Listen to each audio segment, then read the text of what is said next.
Hey everyone, so today in the second episode of Masala Bites with EduHub, I'd like to invite Raihan, who is doing really amazing stuff, in the tech world. He's from Kolkata and, he's bombarding in the tech world. So, yeah. Um, hey Raihan, how are you doing? Hey, Shivank. Thank you so much for inviting me over. Thanks to the EduHub community for having me here. It's actually an honor to be here present. This has to be my first podcast that I'm appearing into. I have appeared into interviews before, but not a podcast. So yeah, it's exciting and I'm nervous. Oh, that's great. That's great. It's pleasure to have you as well. So, for our audience, those of you who don't know you, I'd like you to introduce yourself. All right. So hi everyone. I'm Rehan Khan. I'm from Kolkata. Just turned 20 somehow. I am from an engineering college pursuing computer science engineering with a specialization in artificial intelligence. And trust me, artificial intelligence has nothing to do with my stream. I have built some side projects in the past. I have built projects like Herdon, Quran GPT, Anti GPT. These are all some side projects. I'm also a Summer of Bitcoin intern. I am also an AI protocol engineer at Layer E. Then apart from that, I'm also running a so-called startup called Corpus X. And also, I think that's all about me. Nothing more to add to it. Yeah, that's great, great. So you're doing a really, really good thing. So yeah. So as you told about Hidden, so diving into it, can you elaborate a bit about what is it? Yeah, sure. So Herdon is basically a platform for developers, for everyone associated with, not just developers, but also everyone who has an idea, right? So Herdon is a platform to showcase your side projects to the community. It just gives you a platform where you can list your side projects, where you can check out other side projects, you can collaborate with them, check out, give feedbacks and stuff. So the main target behind building Herdon was, so I myself am working as an AI protocol engineer at Layer E. I did not appear for any interview or sort or anything of that sort. Okay, the company just reached out to me. They wanted to get on a call with me. They discussed the project and then they got they hired me, right? And that was all because of a side project that I built called Anyway GPT. So I myself believed that side projects can actually land you a job or a gig or anything that you're looking for working, maybe making some bucks for yourself, right? So with that vision in my mind, I built Herdon. It wasn't I would say it wasn't a solo venture. I started it alone, but then I got a team because it was getting very difficult. So Herdon was a part of Build Space Season 3, Nights and Weekends Season 3, and we ranked among the top 70. We were at rank 63. We also went to the Dubai IRL event, took Herdon there, Yeah, that's kind of really worked a cool. lot on it. Yeah, so that's about it, Herdon. You guys can check it out. It's Herdon not space. I am Definitely, sure guys. you like the UI UX. Yeah, it's really amazing. Even I have tried it and it's really good. Don't worry, guys. We'll mention everything in the description box, so you can definitely check all the links. Um, as well as like you told about Hurdon. So, what? How did you get the idea of building Hurdon? Like, how it clicked in your mind that you have to build this kind of thing? So, as I told you, I got hired because of a side project that I built, and I keep building some shit stuff. I just don't care about whether it will work. I just don't care if it has a market potential or not. I want to build it. I like the idea. I think it solves a problem. I'll build it, no matter what. Right. So, I personally believe that side projects play a huge role, give a huge impact. Right. And not everybody in the tech industry builds side projects for some reason. It's a conventional traditional belief of people that they're more into DSA and Yeah, placements and jobs and stuff. I mean that's all right, but the industry changes rapidly and we got to adopt it. We got to adapt to it rather.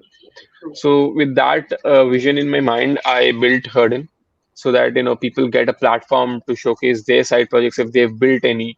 Right? Not everyone has a vast fan following on Twitter. Not everyone has a huge following on LinkedIn, right? So if anyone is building a project at all, then how do people see it, right? They need a platform to showcase their project. So with that vision in my mind, I built Herdon. We got about 2,200 users. We also sponsored a hackathon. back then, Wow, and we have more than 100 projects listed on Hurdle. So this was the idea behind it, the yeah. motive to build Hurdle. That's really really amazing. Also, like I've seen a lot. You're, as you told yourself, Mundri, you're a lot into building side projects, and you were even also a lot into hackathons. And I've even Yeah. seen that you've won two MLS hackathons. So, like, can you elaborate a bit about them? Like, Yeah, sure. So just to, not just to rectify you, I haven't participated in a lot of hackathons. I've only participated in two. Those were both the MLA hackathons. And wow, fortunately, unfortunately, I won both of them. So that's not the point of discussion right now. The thing is that I actually promote the hackathon culture a lot. I have participated in two hackathons. I have organized one MLA hackathon that then I have judged and mentored at a few hackathons. And I do actually promote a lot of hackathon culture because, see, coming back to the same previous question, right? People don't build side projects because the entire conventional methodology, their psychology is stuck somewhere, in the past, where people think that you just need to learn these particular data structures, or you just need to know how this thing works, and it's no. Now the industry has changed to a level where people don't even ask for your resume. They ask for proof of work, POW. Okay, what have you done? Show me your portfolio. If you're a front-end developer, show me what you've built. Show me the websites that you've worked on. Right. If you are an app developer, show me the apps that you work. If you're a graphic designer, show me the posters, show me the videos and stuff. Right. hmm, So hackathon gives you a platform to build a side project, and that too in a very, very compressed, stipulated timeline, right? 36 hours, 24 hours. And think about it. If a person can build a full-fledged app within 36 hours, think if he gets just imagine if we give him a time of maybe 3 months or 6 months, what else can he hmm, build, right? So that is why I myself am a hackathon evangelist. I promote a lot of hackathon culture, and I've been associated with a lot of hackathons lately, hmm. helping them organize hackathons, or organizing one myself. So yeah. Yeah. That's really cool. Like even I also like enjoy taking part in hackathons and even seeing what projects folks are building. So that's really cool thing. Also, like, can you tell a bit about the projects you built in those MLS hackathons as well? Yeah, sure. So the first hackathon that I participated was back in September 2022, the last year. Okay, I still haven't completed 1 year anniversary of my hackathon journey, but yeah, it was Hack the Mountains. It happened on 17th, 18th September, if I'm not wrong.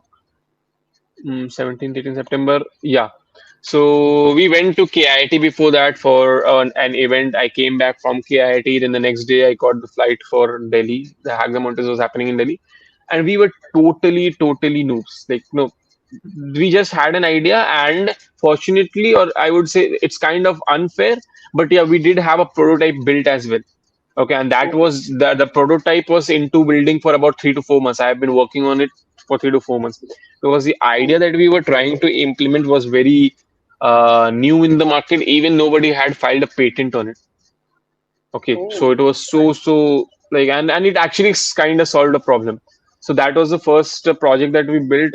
We went there, we had a prototype, but we had to rebuild it entirely because that was a very, very bare prototype. We had to make it into a consumer facing application, right?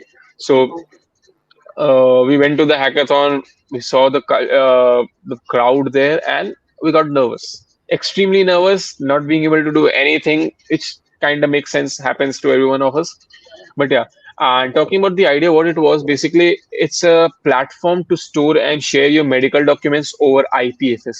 So basically, once you store your medical document over the IPFS, it cannot be tampered with because IPFS is kind of like blockchain, right? hmm, right. So nobody can delete or modify your medical records, which kind of Oh, solves this problem where in India you'll see a lot of medical documents are duplicate or frauds, right? Fraudulence right. happens a lot here. So it solves that problem. Secondly, once you create an account on the platform, you get a digital card. using the number on the digital card or your phone number, you can authenticate in any hospital. So if you're going, let's say you go to a different state or if in a different country altogether, and you suddenly fall ill. Now generally what happens before the diagnosis, they want to see your past medical records so that they have an idea what kind of allergy do you have, what tests you have done before, what were the reports and stuff, right? But nobody Right. carries all the reports everywhere. So this was the idea behind it, to build a platform where you go anywhere, you just give your number, and they can fetch your document then and there from birth till date.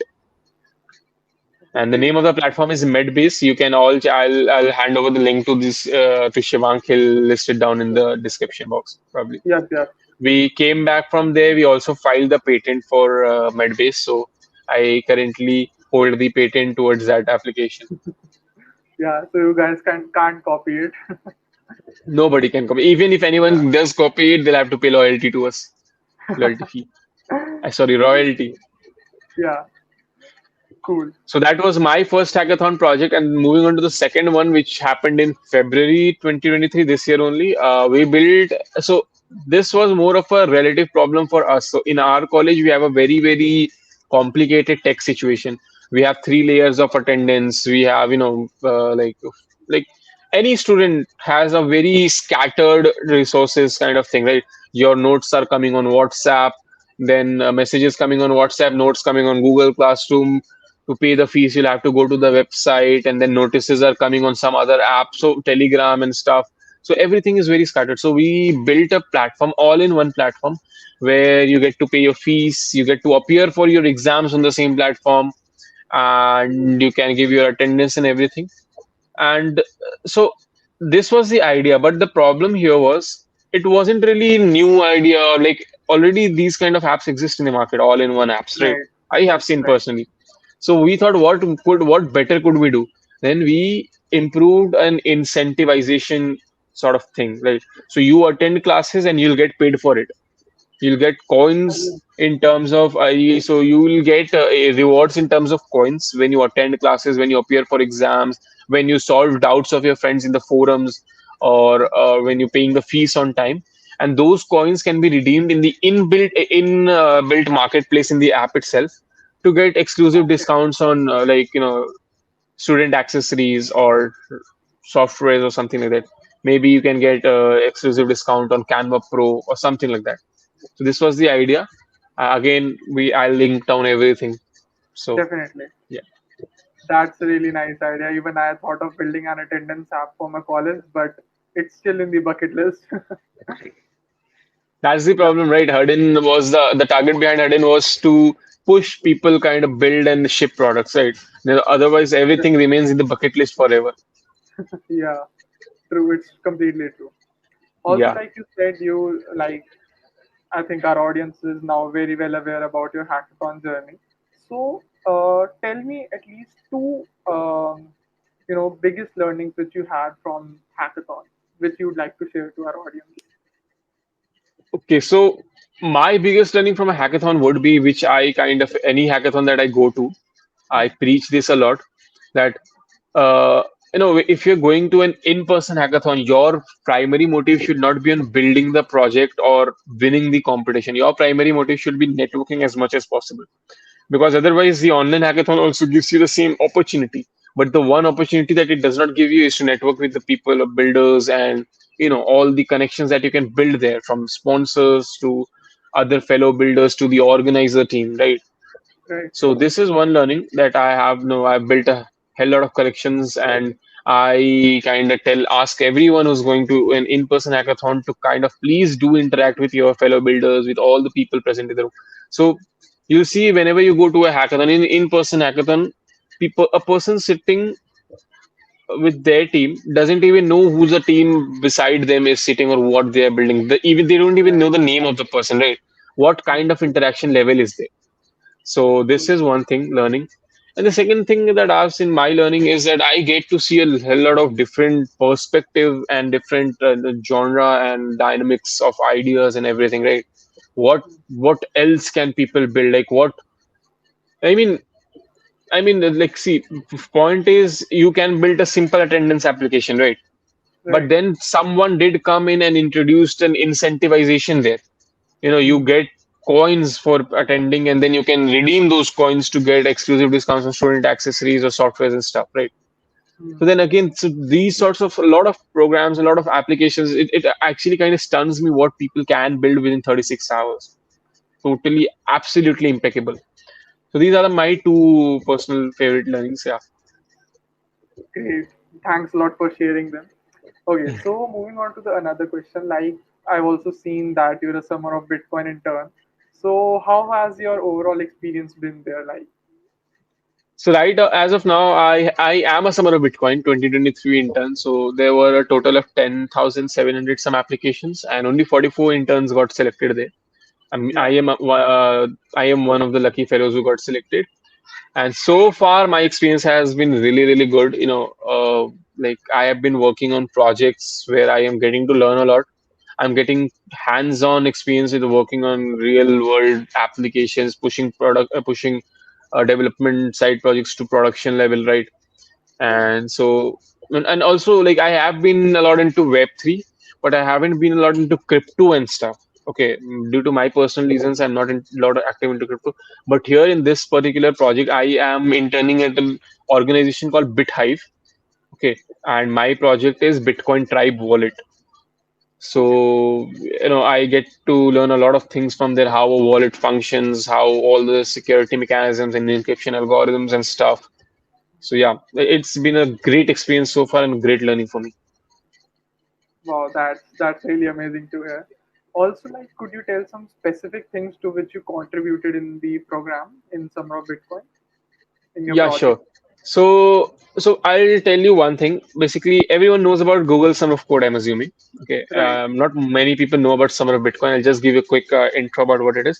So Google Summer of Code, just like Google Summer of Code, Summer of Bitcoin is also an online open source kind of program. I'll come to the open source part later, but it's kind of it works the same way, the same stipend, the same duration and everything. It's in the Web3 space, specifically into only and only Bitcoin, like Bitcoin related organizations where they promote the Bitcoin culture and the building around Bitcoin or on top of Bitcoin, right? So now coming to the open source part, so these all these organizations here are open source, right? But your contribution, I'm interning in the organization, my contributions are not counted in terms of how many open source contributions I'm doing or how many PRs I'm creating or how many typos and stuff I'm fixing in the README files. Let's say, so my project, the thing that I'm working on was Maestro mobile UI automation for the Bitcoin Tribe wallet. So every possible user journey. So basically, what happens is that every time we update something in the app and we push it, it undergoes a test, not a unit test, but an entire UI test. So that just to check whether anything is failing or not, or the app is crashing or not. So for that purpose, so for eliminating that manually testing purpose, we have kind of introduced this automated testing, and this is what I am creating right now. It's kind of done. I'm coming to the part. So now the thing here is that my contributions are not counted in terms of how many open source contributions are done. I kind of work async with the team. I do all the stuff and then I create a PR finally. Doesn't matter if I'm creating one PR in 3 months or anything like that. It's an open source organization. They believe in transparency and open source, which kind of totally makes sense. But Right. the interns really don't have anything to do with open source here, right? So this is how it is different from Google Summer of Code. How personally I felt it to be different, and that was my project. Apart from that, I'm currently also working on integrating AI into the platform, which I cannot disclose any further about it. But yeah. Yeah, definitely. We understand. It's really great to hear like you've contributed a lot, as well as like as we're talking now, I think our audience is also aware like your interest is basically in AI and Web3 domain.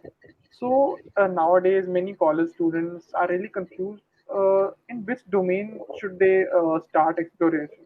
It's really tough because a lot of domains are emerging, AI, Web3, IoT, and many more.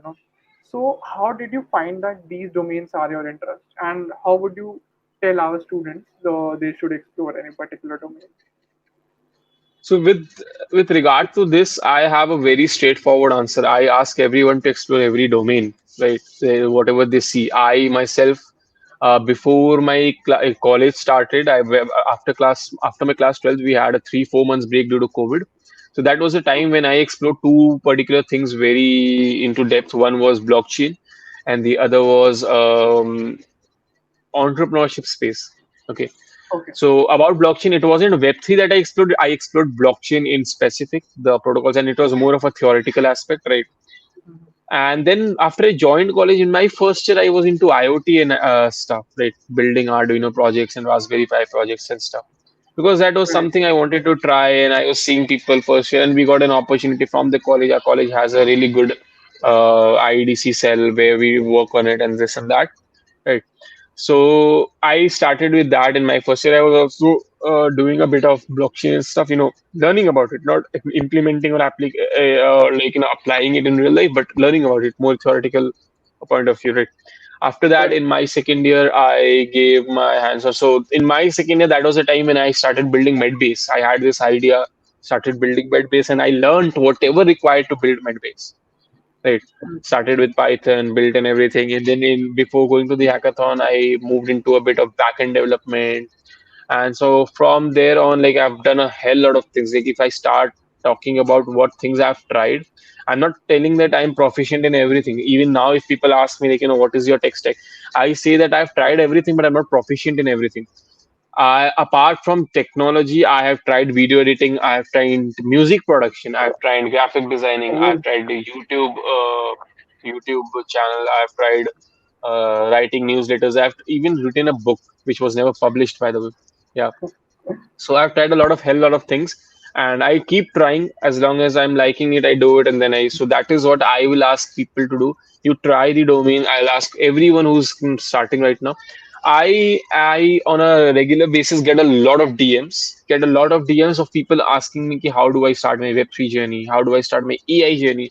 Students in their first year, okay, first year, second year. Web3 kind of makes sense, but AI doesn't really make sense because when someone tells me that I want to start my AI journey, how can I start? Right. And they say that they don't really have any idea about anything else. It kind of makes sense that they just want to start the AI journey because AI is trending right now, it's in the market. right. Exactly. This way, they're not going to survive anyway. They're not going to make it even because to because the point is, if you are just doing it for the purpose of getting into the rat race or for the purpose of if it's trending, and so the entire basis of technology is on the foundation. If your foundation level is not strong, you cannot do anything. But you are trying to learn something that has been there for a long time, that people take at least, to be really honest, an AI engineer and a proper AI engineer at least requires an experience of 15 to 20 years of machine learning and Oh, deep learning. Then only can someone be considered about AI. I've talked about it in a lot of sessions on AI that I've taken. There is nothing known as AI engineer. If someone claims themselves to be an AI engineer, that means that they're super, super proficient in machine learning and deep learning, and they have huge and vast experience in that field. Then only can someone be considered as an AI engineer, right?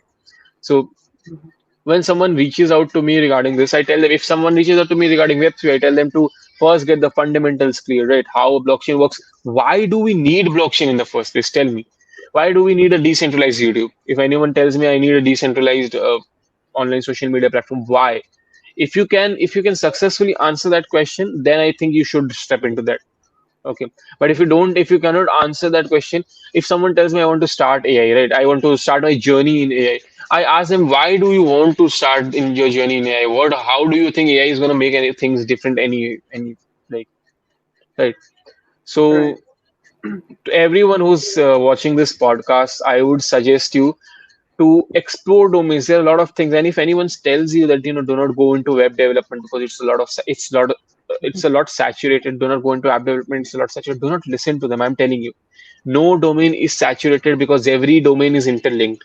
Even if an AI engineer develops a very very impactful LLM and AI model, to interact with that, you will need a website, and for that, they will need to have to hire a web developer, right? Totally agreed. The use case. So no domain is saturated. You just need to, if you are stepping into a domain, just make sure that you are the best in it, right? Nobody can, because if you are doing it, so if you are doing Web3, you don't like it, but you're just doing it because everybody else is doing it. then just remember that anybody else will be able to beat you because you don't like the subject. You're just doing it for the sake of doing it, right? Yeah, But if you like something that you're doing, even if there are 1,000 people, you'll be able to beat them. So true. that would be my suggestion to advise to everyone who's watching this podcast. First, explore everything that you can see, and then move forward with whatever you want. Absolutely, I completely agree with you, and you explained it really, really well. So thanks a lot for that. Also, moving on to another question. In the start, you said you built Quran GPT. I know about it. I've even used it a lot. And first of all, congratulations to you and your family. Quran GPT got featured in Abu Dhabi's national news. So I'd Thank you like you so to much. introduce Quran GPT to our audience. What is it and what are its features? Yeah.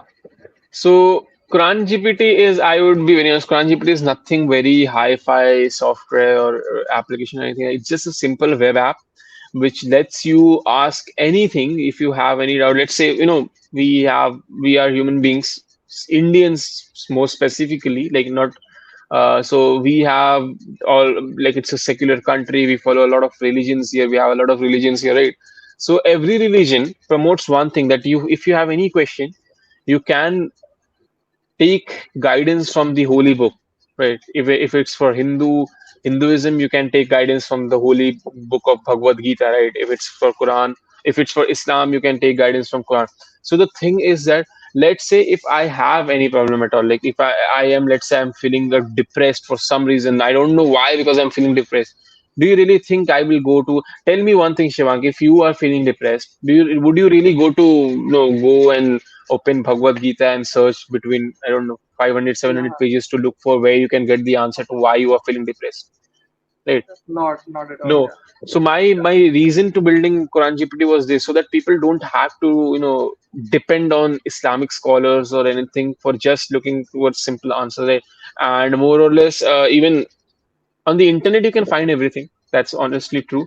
But in my specific case, internet is a big Islamophobic, there are more anti-Islam content filled on the internet. I'm not going to talk more about it. I don't want to this podcast to be controversial, but yeah. So that, for that specific reason, I built Quran GPT, so that people can, come anytime, ask something they have in mind. I feel lost, I feel depressed, is this permissible in Islam or not, this and that. And Quran GPT will respond to you back with whatever resources are present in the Quran, whatever the Quran has to say about it, and with verified sources of tafseers and everything, right? And just to be clear with everyone, Quran GPT is not a chatbot. It's not an AI chatbot. It's an AI. More think of it as an AI search engine, like just like Google, right? You cannot chat with Quran there. I am totally against the chatbot thing, especially when it comes to religion. Okay, but the main purpose, reason behind it was to build something where people could just write it and get write a specific question or whatever they have in their mind, and then they can get the exact thing whatever is present in the Quran.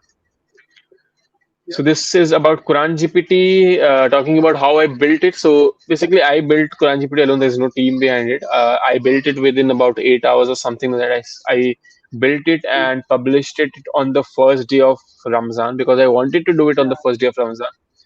The idea struck in my mind one day before Ramzan. Uh, it was about, I don't know, 11 p.m. at night. I started working on it the next day and kind of published it on the internet by 11:45, something like that. yeah, And the next morning, I woke up, the website had already crashed. More than 20,000 people stormed into the website, more than 25,000 searches on the website. And my OpenAI credits were already exhausted. But anyways, fast forward to 4 months, Quran GPT has now more than 200,000 users. It has processed more than 500,000, I mean 5 lakhs searches on the platform. It is wow, being used by, I don't know, some 200.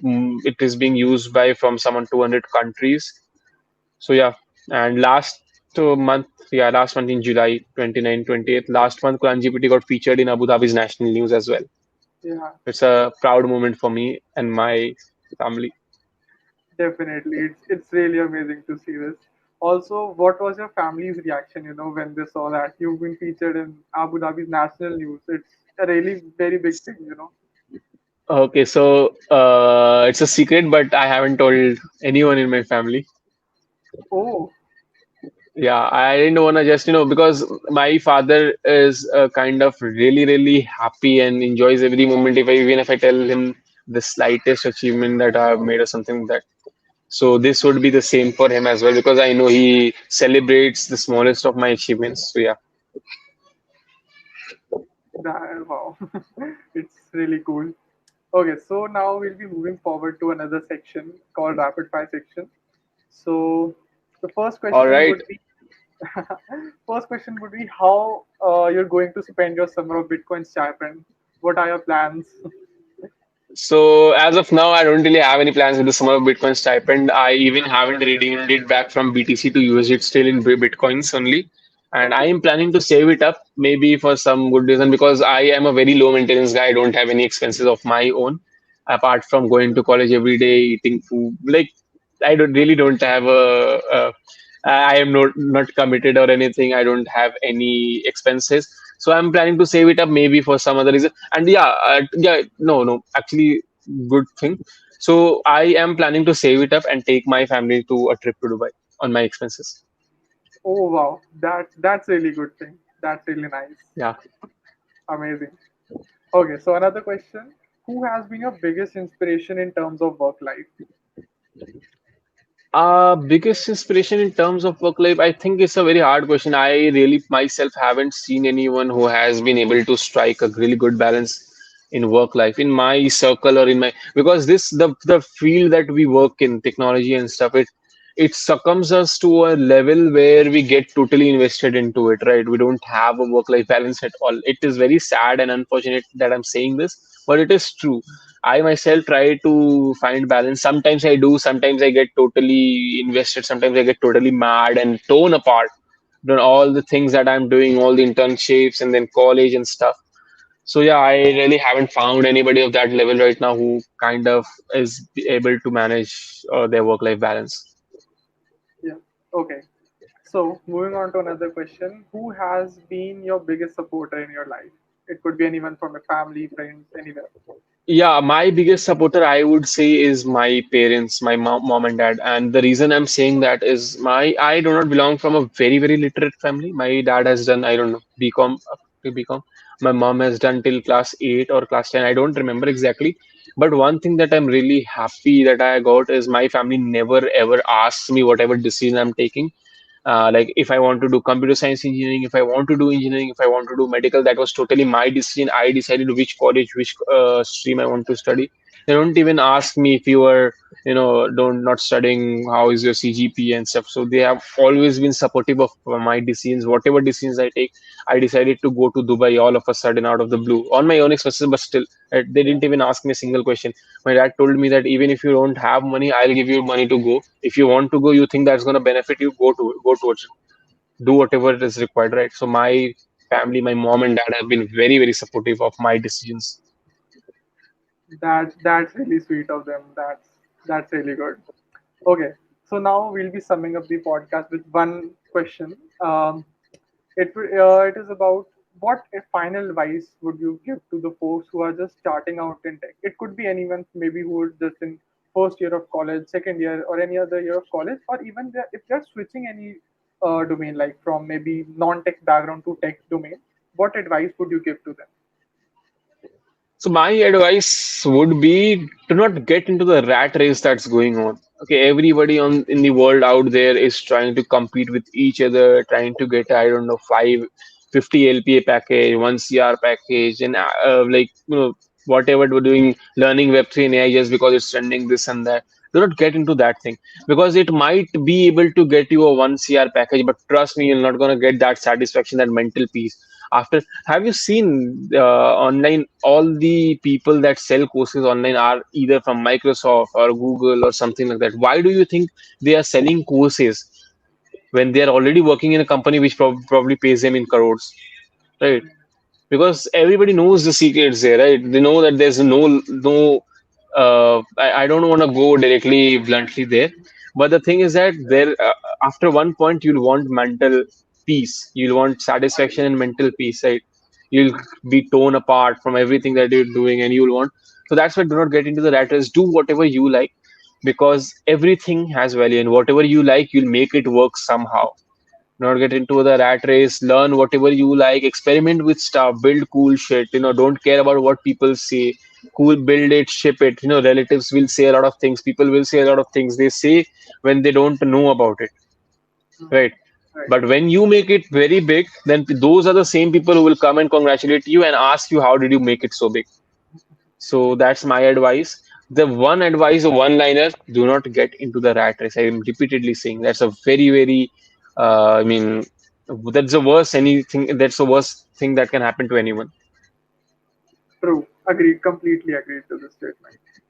Okay. So thank you so much, Ryan, for coming for this podcast, and thank you so much to all the viewers who watch this. Make sure you do like the podcast and share it with your friends as well as comment down below. All the socials of Rehan I will mention down in the description box, so make sure to check them out. Also, do follow us at YouHub on all our social platforms. And yeah, if you wanna um, invite any other guests to our platform, so make sure to comment down below. We'll definitely contact them. And yeah, thanks for watching. Bye everyone. Have a good day. Bye, everyone.